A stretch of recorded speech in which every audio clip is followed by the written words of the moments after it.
जय जगन्नाथ सादर नमस्कार। तबे आम जाना वास्तुशास्त्र भूमि लक्षण पार्ट 2 वीडियो भूमिर लक्षण रही। तेबे आम ये जो भूमि को दर्शाई पूर्व अग्नि दक्षिण नैऋत्य पश्चिम वायव्य उत्तर ऐशान्य ए दिग को दर्शाई। जो आम भूमि किणुचे जमी किणुचे आम से जमी को लक्ष्य करवा से जमी किपर रही से जमी को आम किणवा योग्य ना ना आम सीना किणीदबा से रही सुखद हम कि ना कहीं प्राय लोकंर राशि नक्षत्र सब ठीक ठाक थाए ग्रह ठीक थाए किंतु जो जगार रही था जो घर रही था से घरे किसी प्रोब्लेम थी विभिन्न समस्या देखा जाए।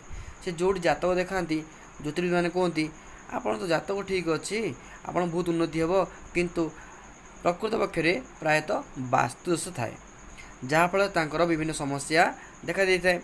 से आम जो जमी किणवा ताकू आम लक्ष्य करिकी विचार करिकी वास्तुशास्त्र ठारू परामर्श नहीं आम आगू बढ़ा। तेबे देखंतु जदि आपणकर उत्तर आ ईशान्य मझी पर्सन जदि आपणकर उत्तर ईशान्य जो मझी पर्सन जो रही से नीच थिबो एवं दक्षिण नैऋत्य कोण तार मझी पर्सन जदि उच्च थिबो तेबे एई जो भूमि कोण को आजिबो दीर्घायु वास्तु। दीर्घायु वास्तु दीर्घायु वास्तुर लक्षण कौन ये भूमि उत्तम तथा वंश वृद्धिकारक होता है उत्तम भूमि यहाँ अटे। से प्रकार जदि आप ईशान्य कोण को आ पूर्व मझी पर्सन जदि नीच थी पश्चिम आ नैऋत्यर मझी पर्सनटा उच्च थी यह कौन कहुच्छी पुण्यक वास्तु यह सुखद वास्तु अटे। यही वास्तुरे क्षत्रिय वैश्य ब्राह्मण मान ए भूमिटा उपयुक्त अटे आउ भल अटे धन लाभ हम लक्ष्मी प्राप्ति सुखद ऐश्वर्य प्राप्ति होता है। से प्रकार आम पूर्व अग्निकोण जो मझी पर्सन यदि नीच थी एवं वायव्य आ पश्चिमर ए पर्सन यदि उच्च थी तेबे ए भूमिर नाम होची अपथ वास्तु। कौनटा अपथ वास्तु।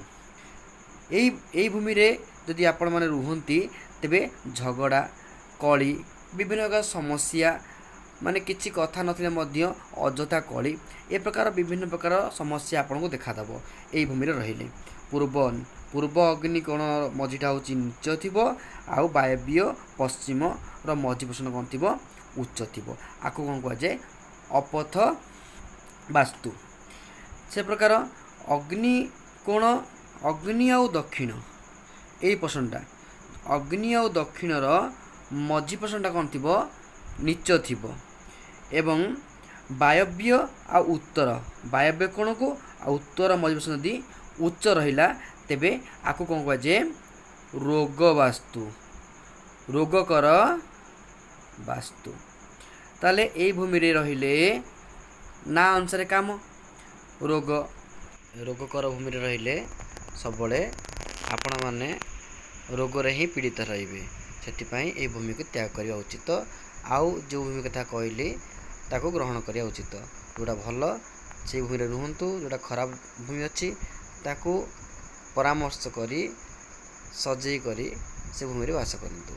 धन्यवाद। जय जगन्नाथ नमस्कार।